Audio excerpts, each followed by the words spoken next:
Greetings, citizens of the world. This is an important update from Anonymous about the growing coronavirus pandemic.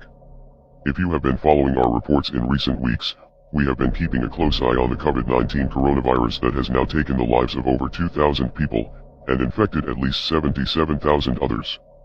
In our last transmission, we warned about the severity of the illness and the possible unintended consequences of the actions taken by world leaders, as well as the political and economic implications of the largest quarantine in human history.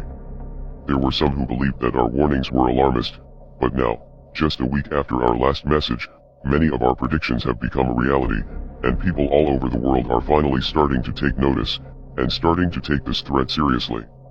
In a press conference on Friday, Tedros Adhanom Ghebreyesus, the Director General of the World Health Organization, admitted that the virus has now grown out of control, and it could be too late to stop it from spreading.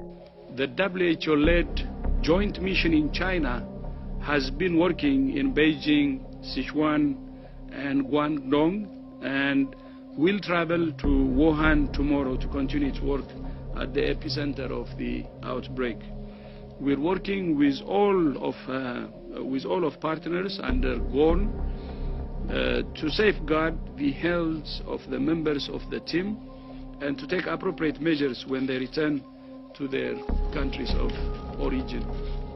Although the total number of cases outside China remains relatively small, we're concerned about the number of cases with no clear epidemiological link, such as travel history to China or contact with a confirmed case. Apart from the Diamond Princess cruise ship, the Republic of Korea now has the most cases outside China. His dismal outlook is due to the fact that cases continue to pop up all over the world, and each time it seems that the virus is even more contagious than experts initially believed. It is important to remember that we are still in the very early stages of this outbreak, and scientists are still trying to learn as much as they can. A flurry of studies have come out about the virus since the outbreak began, but many of them contradict each other and are not peer-reviewed. Even the peer-reviewed studies on this topic are highly controversial, and it appears that different studies are rendering different results.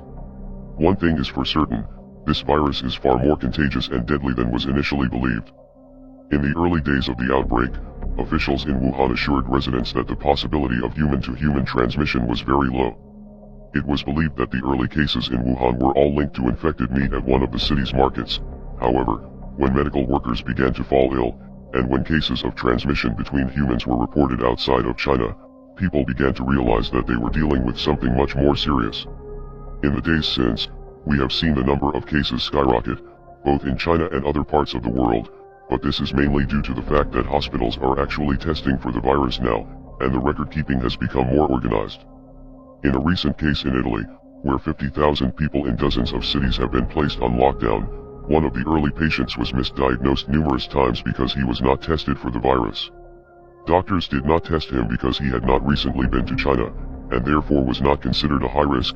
However, he managed to catch the virus somehow, even though he hadn't come into contact with anyone who had traveled overseas in the past few months.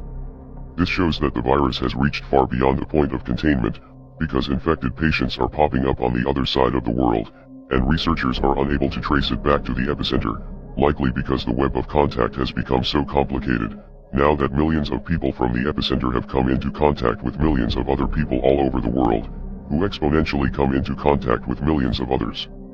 Now that the evidence is all around us, people are finally starting to take this risk seriously, but unfortunately, in times of panic, rationality is rarely practiced.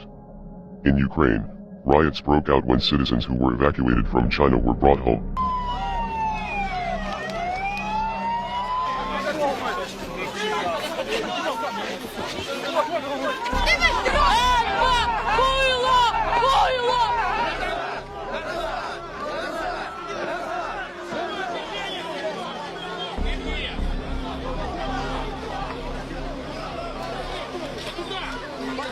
Наш санаторій не предназначений для того, щоб їх тут ізолювати. Ми не хочемо стати зоною ізоляції, зоною відчуження. Нам тут жити. Розумієте це чи ні? Ми просто не хочемо, щоб тут був новий Ухань.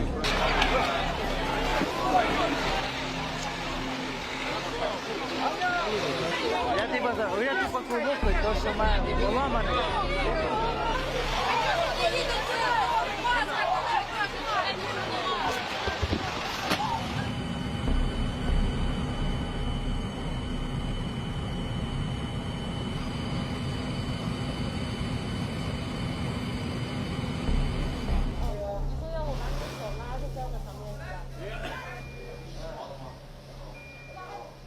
fake email that claimed to be from the country's Department of Health went out to an untold number of Ukrainian citizens, telling them that the evacuees who were traveling on buses through the country were infected with the virus.